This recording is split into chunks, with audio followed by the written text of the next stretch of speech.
Relationship issues? Relationship talk. On 702. Adult radio. No kids are allowed this hour. We are having a discussion this morning on our relationship and sex feature about the giver/receiver dynamic during sex. Because in a sexual context, the terms giver and receiver describe the dynamic of who is primarily providing or receiving pleasure at any given moment. A healthy sexual relationship involves both partners comfortably taking on both roles and communicating their desires and boundaries. And this giver or receiver dynamic is not just connected to gender. In fact, not connected to gender entirely. Although society often reinforces stereotypes such as, women are supposed to be receivers and men are the givers in a heterosexual context. But research actually shows that people across genders benefit from fluidity in roles, right? The giver can be the person that focuses on providing the pleasure and satisfaction to their partner. They may derive perhaps significant enjoyment from seeing their partner's pleasure and feeling the control or intimacy involved in the act of giving. But in every sexual relationship, there is a subtle dance between the two, giving and receiving, between the partners who offer pleasure and the one who allows themselves to be pleasured. What do you connect with? Are you more of a giver or are you a receiver during sex? Are you the person who tries their best to give pleasure to your partner? Because there are people who say, I get satisfaction from pleasuring you. So when I see you having an orgasm or when I see you enjoying sex, that's what makes me enjoy the sex. Are you that kind of a person? Do you feel often that your enjoyment is secondary? Or do you actually enjoy being the person who is being pleasured? What are your specific roles here? I mean, we often hear that the best lovers are inherently generous. They give us of pleasure. However, it's important to also strike a balance with receiving, because when these roles become fixed or unbalanced, they can quietly shape desire, intimacy, and satisfaction in ways that couples don't always recognize. And the problem with that is that ultimately that leads to sexual resentment. So couples need a sort of harmonious balance that enhances connection rather than creating pressure or resentment. So what do you enjoy the most when you are in a sexual encounter? Do you consider yourself a receiver? Do you consider yourself a giver of pleasure? Do you get your own satisfaction from giving someone pleasure? Do you get satisfaction just from receiving? Give us your thoughts on 011-883-0702.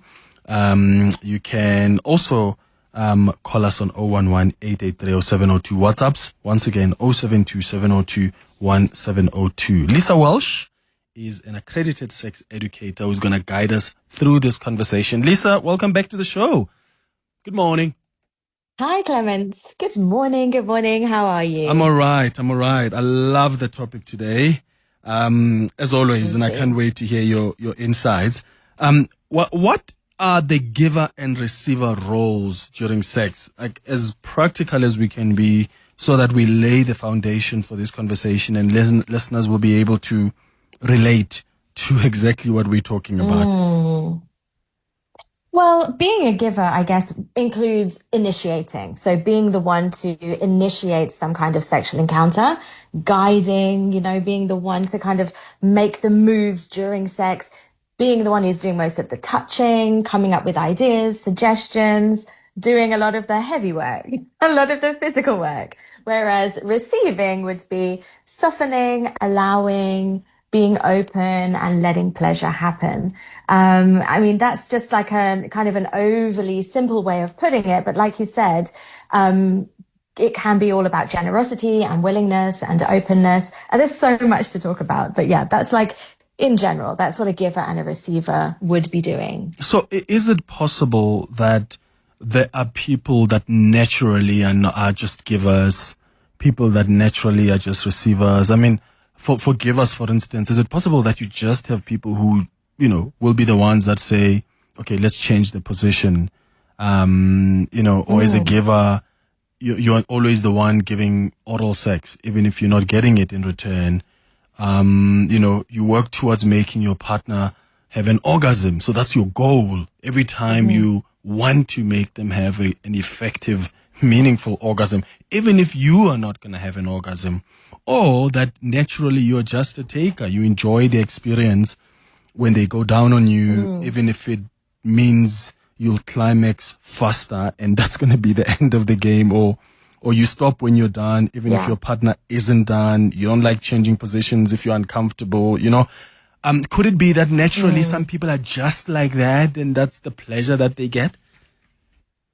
Well, yeah, absolutely. Healthy sex isn't 50-50 all the time, right? Some people naturally do give more and some people naturally take, as you said, or receive more. Like, that's an interesting choice of words.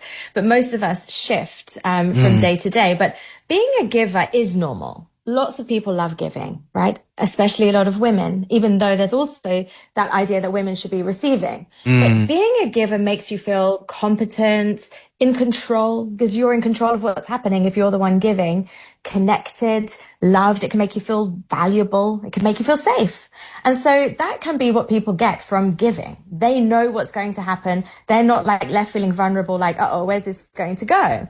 And there's nothing wrong with that. But if you are only giving, if you're only like never allowing yourself to be vulnerable or touched, then it can become a problem, right? So you can start to feel like you're not desired. It can get into a bit of a habit. But then being a receiver, like I don't want to like go give everything away straight away, but let's look at what being a receiver is also normal. It can be that you want to surrender, that you've got a really stressful job, or you just enjoy being touched, being chosen. You love the feeling of being wanted and desired. And like, that is so cool. Sometimes though, it can be that you're exhausted or you're overwhelmed, overstimulated, and you just don't have any energy left to like give anything else, right? And this is where it can then be, is it an issue? Is it becoming a little bit lazy? Are you kind of a pillow princess? So, yes. What's a pillow princess? A pillow princess is this kind of... it's somebody who just lays back and takes it, right? They're just like relaxing in the bed. They're not putting in much effort. I mean, we can go more into kind of how that might feel for the other person. And it's not about just being selfish. But it was interesting that you used the word taking, because it is taking, but it's okay to receive. Some people feel too shy to receive. So, yeah. You want to take charge. I think you said something so important, Lisa, that I didn't even think about while I was reading up on this topic. The fact that for someone who is, let's say, a giver and they are not being given because they are dealing with someone who's consistently receiving, that may make them feel like they're not desired, because part of, giving is the person who receives does feel desired, don't they? Because, you're saying, let's rather do this. Let me go down on you. Let me give you oral sex. Let me do this. So you do feel desired in a way. And I think that's so important to note that for the givers, or maybe you're the receiver, you don't initiate, you don't maybe also say, let me do this for you. Let me give you oral sex today. That person may also not feel desired. And it's important that all of us feel desired for us to have a fulfilling, wholesome sexual experience. Absolutely, yeah. And people can get stuck on one side or the other because it feels comfortable there. Because you can be nervous to change what you normally do, right? You can be nervous to receive because you might think, oh, what will they think of my body? Like, actually, I feel ashamed, like, especially with oral sex and especially with women. This is something I tend to see, that they feel nervous to receive oral sex because we've heard all of these myths around how vulvas taste and smell, and it's kind of gross. And then you kind of feel like you've got this low self-worth. You don't deserve attention, or you don't deserve to receive pleasure. Maybe you think you take too long to orgasm, and like there's that fear of being judged. And what if you ask for what you really like and then they're going to think you're weird. So there can be a lot of shame that kind of keeps us in those roles as well. Yeah, I get it. I mentioned earlier that there are often these stereotypes, around women, right, as receivers and men as givers. Even research does show that, across genders, genders benefit from the fluidity in the roles. Like there are women who want to take charge in bed. We're talking now heterosexual context. There are women who want to take charge, but there's this impression sometimes created, and I think sometimes women don't want to come through and be in charge because they're going to be seen like, this one. They use the B word sometimes to describe women who take charge in bed, right? Or, oh my God, why is she taking charge like that? This is so weird. You must always allow the men to lead. How do we start breaking down those stereotypes? Because as you've said, the fluidity of the two roles is important, but there's still this stereotype, and there are women that would love to do more things, women who would like to initiate, who would like to say to the husband as he walks in, or boyfriend or partner, and say, I want you to take off your clothes right now. I'm in charge. Do this. But they're scared to do that because they're going to be seen as, you know what? That's a great question. And you're right. Those stereotypes are outdated. Pleasure and giving and receiving is not gendered. And in fact, there can be so much pleasure hidden in playing with those dynamics and seeing how it feels to take on a more empowered role and breaking any norms. We just tend to follow these scripts when it comes to sex. That's one person should be in this role, one person should be in this role, and we should do A, B, C, D in this order, and then we should be happy. But we're not. So many of us are dissatisfied in our sex life. And this is one of the ways breaking these kinds of stereotypes can really revive our sex life and pump up our sexual appetite. We think we've got no libido, but maybe we're all just bored. So what you can do to shift those dynamics and change those roles is speak about it a little. Say, how would it feel if I took charge tonight? Or I'm curious about being the one to lead you this evening, or I would like to invite you into this sexual encounter with me. And that feels very scary because of judgment. So one simple way that you can try to kind of break down that barrier is to both spend a date night putting together some sex menus, right? And it's like, what would a fun sex menu look like for you? What is the starter? Like, is there a little bit of foreplay? What is the main event? What is the aftercare? Right? So you can make a menu together. You can make a quickie menu. You can make a 4-hour menu. You can make her menu and his menu, right? So you've got these different ones, him being in the lead, her being in the lead, non-binary person being in the lead, right? You choose a few menus, and then when it comes to initiating, which makes so many people squirm with discomfort, like, oh, how do I initiate? You could say, what do you feel like tonight? Would you like to try something from this menu or this menu? And that feels far more inviting than just saying, oh, do you want to have sex? Or just grabbing someone's bum and expecting them to take the hint. What if that's what gives you the urge, Lisa? What if when your person walks in, you want to rip their clothes apart and you don't want to ask them anything? You want to just take charge from the minute they walk in. Well, go for it. But from what I see, a lot of people don't have that confidence yet. Yeah. Not to say they can't unlock it. This is a baby step. It means you don't necessarily have to say it, but you've created this menu and you can say, would you be open to this menu tonight? How about trying this? And, it can be as simple as being the one to lead the position, or being in a position where you are on top instead of at the bottom for once, right? Something like that. There can be simple steps. It can be taking your partner's hand and putting it where you want it. Like, that's taking the lead in a moment. Yeah. It doesn't require words, which might feel too hard to say, but those are small ways that you can start to take the lead and then be in more of a giving role. Yeah. And if you struggle with receiving, then I would recommend breathing, relaxing, and just trying to be present in that moment while you're squirming and thinking, there's too much attention on me. Yeah. It's 21 minutes after 11 o'clock. I've got some calls coming through, some WhatsApps as well, from our listeners. We'll get to them after the break. Are you more of a giver of pleasure, or are you more of a receiver of pleasure? And sometimes in relationships, there are, partners that will feel insecure because their other partner just enjoys giving them pleasure. And you end up feeling like, but do I give you pleasure? Because you do not climax when I have sex with you, but you make me climax. And you end up feeling like, and when they tell you that, no, because actually that's my satisfaction, seeing you like that. But sometimes there's an imbalance like that where the next person also wants to see you climax like that. How do you balance things like that in your relationship? Huh? Are you the person who tries their best to give pleasure to your partner? Do you often feel that your enjoyment is secondary, or do you enjoy being the person who is being pleasured? 011-883-0702, WhatsApp's on 072-702-1702. Relationship issues Relationship talk. on 702. 24 minutes after 11 o'clock. Let's go straight to your WhatsApps on 072-702-1702. I'm definitely a giver, Clement. I'd rather I don't come as long as my partner is thoroughly satisfied. And but I realized that this could be a problem at times, because then my partner would think that maybe there's something wrong with them, because in the minds of some ladies, if your man doesn't come, it means that they did not enjoy their time with you. But it's definitely not the case.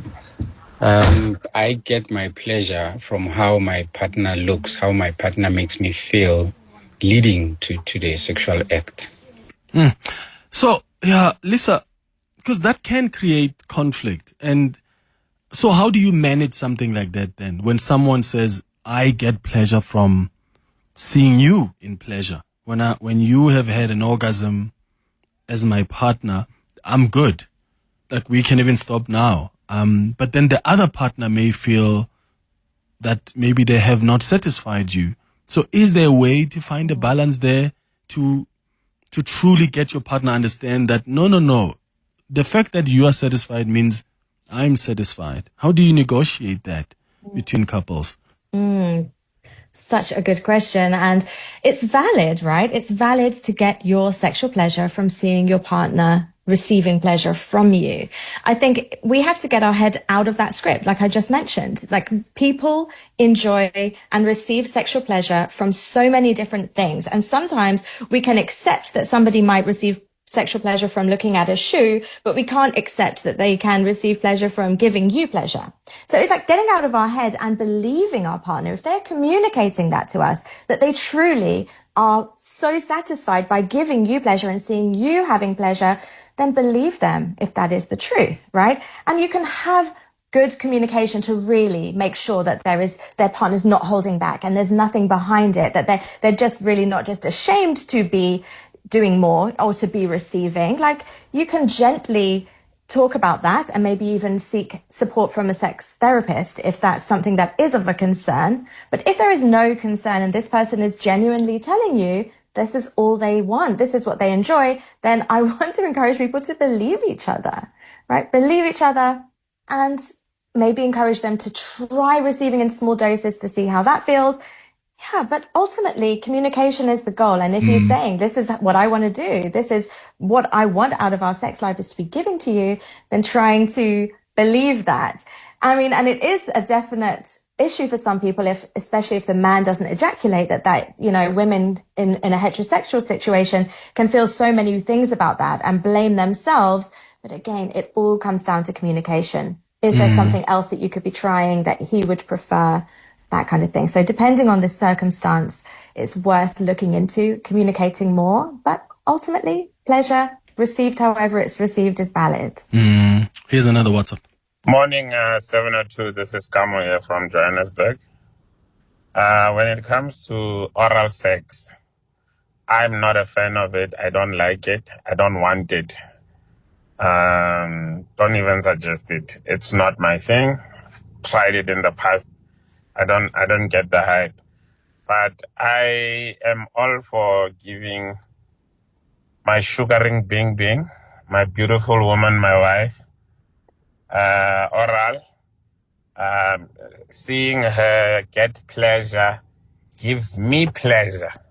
So seeing her excited, aroused, orgasm, getting pleasure makes me more excited, more aroused. But yeah, oral sex, you can try next door. There's no such in my house. Try next door. Okay, where are the receivers also? Like, because a lot of the people calling, and also please, I want to hear from the ladies as well.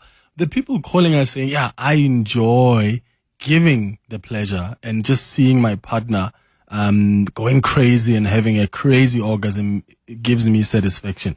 I want to hear from the receivers as well. But also, Lisa, here's my question. Doesn't this put a lot of pressure on the receivers? Because if the giver is satisfied from seeing you have an orgasm, that's why some women end up faking an orgasm. Because there's pressure now that, oh my goodness, the only way that my husband or my partner is actually going to be satisfied during sex is if I come. And there are women who fake it. Women have called on the show and said they fake orgasms all the time with their partners, with their husbands. Absolutely. And sometimes I feel like it's that pressure that is there, that because your husband has made it clear that for me, I'm satisfied when you come. Now you're going to pretend like you're coming because otherwise your husband wouldn't have been satisfied. You're absolutely right. You're absolutely right. And the pressure to receive is real. It's hard sometimes to receive, to have all of that attention on you and your body and your pleasure when we can be up in our minds and thinking about so many different things. So it just shows the truth of how vulnerable you'd need to be to have real, honest, authentic sex that feels good. It requires vulnerability. It requires so much honesty. Like if somebody is saying, I'm only wanting to give to you, and you're saying, okay, great, but I would also like the benefit of giving sometimes. Because giving feels good. Giving, like we've said, makes you feel in control. Giving can be a turn on. And so it's about taking turns. It's like a dance, right? Somebody maybe wants to naturally lead, but it's fun when we take turns. And yes, then maybe we'll stumble and it will feel awkward and we don't always know the moves to the dance, but it is healthy to switch roles. It doesn't have to be with something specific, like that caller that said oral sex is off the table for him. That's okay. You don't have to receive something that you are unwilling to do. You can have boundaries, you can have limits. So that's completely valid. One thing that I would like to gently invite to listeners who feel like oral sex isn't for them is whether that is because they don't enjoy it or because there's shame that comes up with it. That sometimes is the case for people, that they find that, it's just too awkward to have somebody's mouth there. And it's not because they don't enjoy how it feels, but it's because they don't believe that that their partner is truly enjoying it. So yes, a healthy dynamic would have a range, the give and take, both initiating, both guiding, both offering touch. 11:31. Relationship issues Relationship talk. on 702. 24 minutes before 12 o'clock. This is our relationship and sex feature. It's adult radio. A reminder that children are not allowed, only adults. Really for this conversation. We're talking about the giver/receiver dynamic during sex. There are couples that are struggling with this. You've got people who enjoy giving the pleasure, and sometimes you've got people who enjoy receiving the pleasure. But sometimes the person who receives also wants to be able to give the pleasure. The person giving the pleasure also wants to be able to receive the pleasure. So far, I'm getting a lot of guys come out and say, I get the pleasure. I'm a giver. And I get the pleasure from just seeing my partner be satisfied and having a good orgasm. But we also know that we live in a society where there are stereotypes, right? Women are seen as the receivers. You just have to lay there and be serviced. That's not how it is. Women sometimes want to take charge. Women sometimes want to be the ones that just tell you, stop there and let me come and go down on you. But sometimes they are in relationships with conservative men who sometimes ask them questions. When did you learn that? You emasculate me by wanting to take charge like that. So how do you navigate this dynamics in your marriage, in your relationship, whether it's a same-sex relationship, whether it's a heterosexual relationship or marriage? So we want you to share your thoughts with us on 011-883-0702. Your WhatsApps are coming on 072-702-1702. Lisa Welsh is an accredited sex educator who's guiding us through this conversation. Morning, Clement. With regards to receiving or giving pleasure, I like to give pleasure. In fact, I enjoy giving pleasure to my partner. I think that's where I get my satisfaction out of seeing my partner being satisfied. And yes, we did have some issues at the beginning, because also she was worried that I'm not being satisfied. Because yes, I do have like a bit of an appetite more than her, but for me, I get the utmost satisfaction seeing my partner being satisfied sexually. Thank you for that. Lisa, I'm trying to understand, and maybe this must be the conversation for next time when we maybe even bring in a psychologist who can help us understand the psychology behind, and I don't want to call it an obsession, but this preference on most of us as men, because, based on the messages I'm getting on WhatsApp and the voice notes I'm playing, men are satisfied from just seeing their partners, in this case, from the examples we've heard women being satisfied.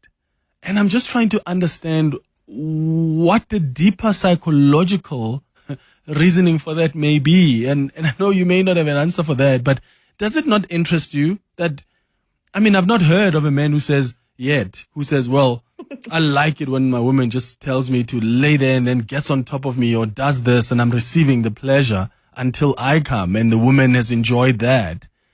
I wonder why. Yeah, it is interesting. Obviously, 702 listeners are all these wonderful givers. Get all of their pleasure from only giving. It is normal and it's great and it's admirable and wonderful. But for all the people that are listening that do resonate with the 3 listeners that we've had now say this, if you are only giving, if you don't ever let yourself receive or be touched, then just ask yourself, is there something more to it? We're not trying to analyze or be psychologists here, but just note to yourself, do you feel desired or do you need to feel desired? Do you find an opportunity to relax in your sexual activities? Are you wanting to give just because you want to, which is wonderful?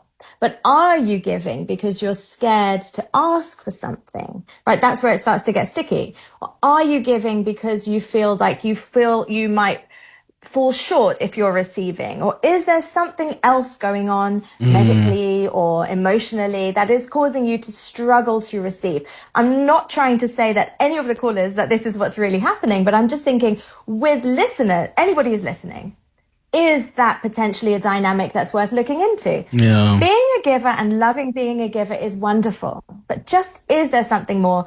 Could you experiment with receiving and see how that feels? Because perhaps you'll discover something about yourself. For some people, they have the dynamics, for example, in BDSM, where those roles are more rigid, and then you have a dominant and a submissive. And that we accept that is as it is, right?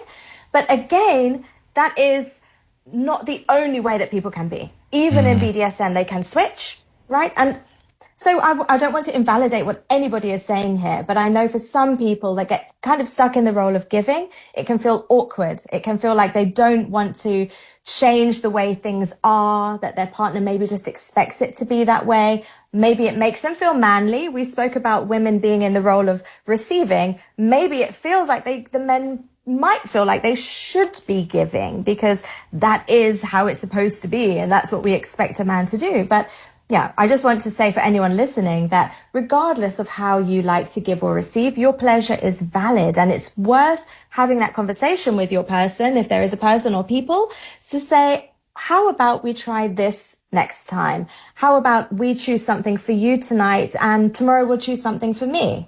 We can invite our partners. If your partner is a giver and they give all the time and you suspect that they might want to receive, ask them, what helps you to feel desired? Or what would help you feel safe to let go? Or what can we do to make this even better for you? So small little swaps, it can lead to bigger shifts over time. Good morning, Clement and the team. I'll call on behalf of receivers. I am a receiver. I won't even lie. I get really tired even giving. But when I do receive, I receive very well. I'm a showerer, if that makes sense. So I will shower, and if I don't shower, then I'm sorry, I will not be receiving from you ever again. So yeah, I think it's a great relief and great feeling to be a receiver, and it's almost a compliment to the giver, so yeah. So I would like to share the story. My man likes me to just lay there. I just lay there lazily and allow him to navigate around me, and I tell him what I like.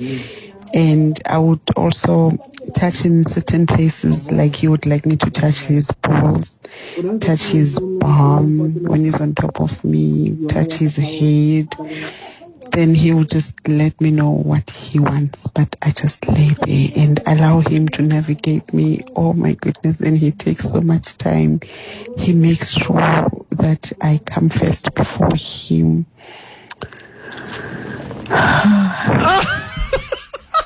He just makes sure that I'm happy at the end of the day. Wait, Abel. Wait, is the voice note continuing? Oh my goodness, this is so funny. Okay, wait, was the voice note continuing? Wonderful. Oh my God. Yeah, but that's wonderful. I'm glad, Anonymous. I'm sure that person can't wait to get home. So we do have some receivers who love receiving, Lisa. Yes, wonderful. And it's right what that first caller said about it is a gift. It's true. If you are able to allow yourself to surrender into that place where you can receive and be present and allow your partner to gift you in that way, wonderful. Great. It sounds like all of the callers are very satisfied today, which is wonderful. Yeah. Let's go to some more WhatsApp voice notes. Hi, Clems. Very interesting topic. I'd like to stay anonymous for more than obvious reasons. But I'm just reflecting on what you said at the very start of the conversation, is that rather than giver and receiver, I think of it as pleasuring and being pleasured. I've lost a few relationships for the fact that I was more a person who enjoyed seeing the pleasure rather than being pleasured, to the point where some women would be offended at the fact that maybe I didn't ejaculate to reach orgasm at the end of an encounter. But I enjoyed the experience as much as she did, just by pleasuring her. The correlation you make, that it's people who are generous are more the ones who are most likely to enjoy pleasuring. I wonder how much truth that is in there, because maybe it could help me determine my next relationship.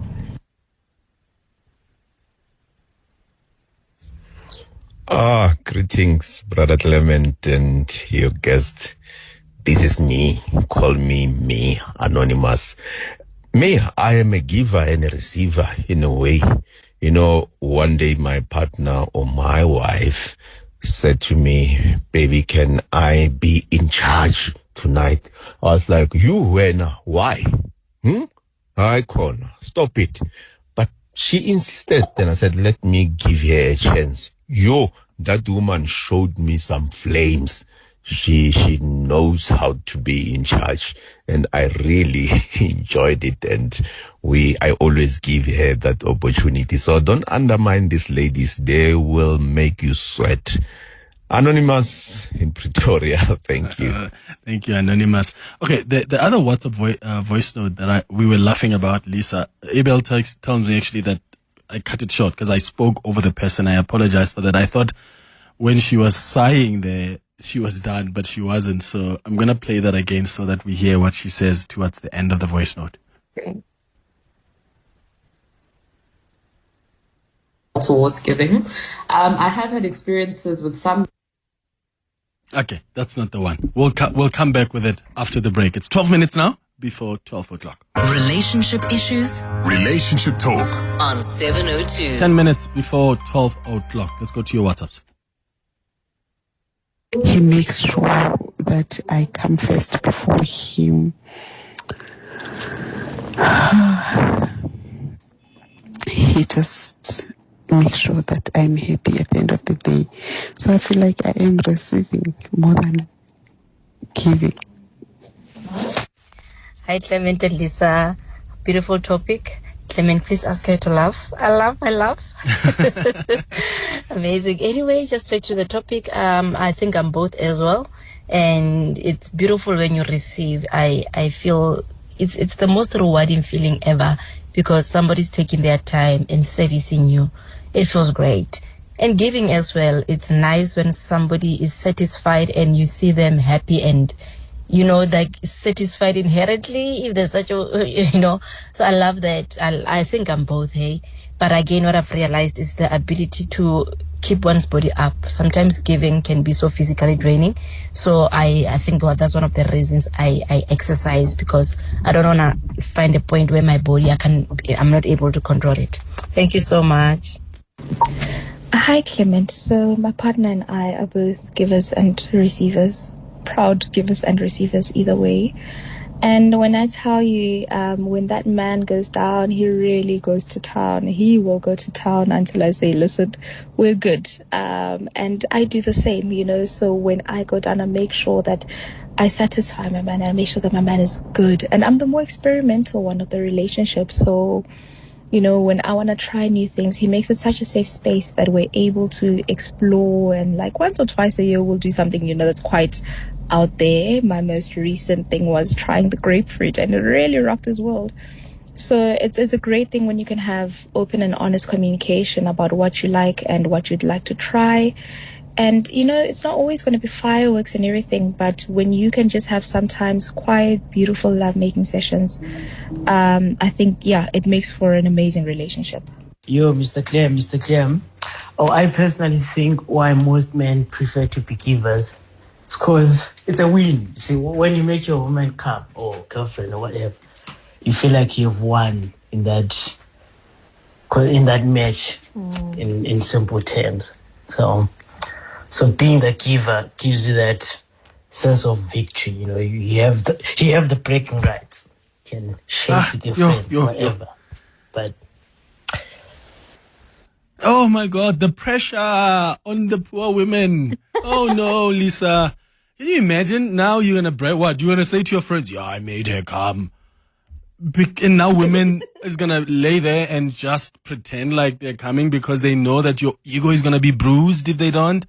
Oh, I just think it's unfair on the other party. But I mean, great to hear. I hear what you're saying. Yeah. Ooh. But interestingly, the one caller who mentioned that she showers, I think that's also why so many people are interested in making a woman shower, if we're using that word, because it's visible proof of their victory. Yeah. You know what I'm saying? And for sure, it can definitely feel like pressure, but I took a positive from those voice notes because I wanted to talk to the guy who said that he feels like being a giver is so generous. He wanted to ask a little bit about that. And I think both roles require generosity because yes, you're giving energy, but receiving is just as generous in that you're allowing yourself to be the center of this experience. So both of them are generous. It's great if both people can feel like they're winning. I really loved the caller who mentioned that his wife wanted to be in control and how much he loved that, because if you allow yourselves to learn together, it can be awkward at first. It can feel a little bit clunky, but that is when you get to that position, like the other two callers who mentioned, both being givers and receivers, both really loving to put a lot of time and effort into the activities that they're giving, into the energy that they're giving to their partner. And when, like I've said, it's not always 50-50 every day. That's very unnatural. But if you know your partner gives his all to you, then when it's your turn to give, you're going to be like, right, I'm going to give it all to you. Like then it becomes exciting. And instead of feeling like Where did you get that from? Like the caller who said his wife wanted to be in control and he thought, whoa, what's going on? But when he let his guard down, instead of being defensive, he discovered how wonderful that could be. So it is about being vulnerable, because when you struggle to receive, when you always want to be the giver, it can be because you struggle to let go of control. It can be that. So ask yourself that. Dare yourself to say, am I actually wanting to be in control here? And how much could be available? How much pleasure could be available for both of us on the other side of letting go of that control? Yeah. Okay, there's some messages here that have come through. I do think, Lisa, we must do part 2 of this conversation, because the response has been overwhelming. And I haven't even gotten to, other voice notes. But here's what Anonymous says. Hi, Clemens and Lisa. Anonymous here. I'm both a giver and a receiver, and I like taking over when I see that my guy needs to recharge a bit so that we can take it to the next level. Another one says, Clement, I personally enjoy licking every inch of my woman, and I make love to her until she comes. But funny thing is, I don't like her to do oral sex on me, but I get pleasure making her come. And then another one says, Clement, my partner thinks he's a giver, but I try by all means to be the giver, but the man will tell you that sex is tiring.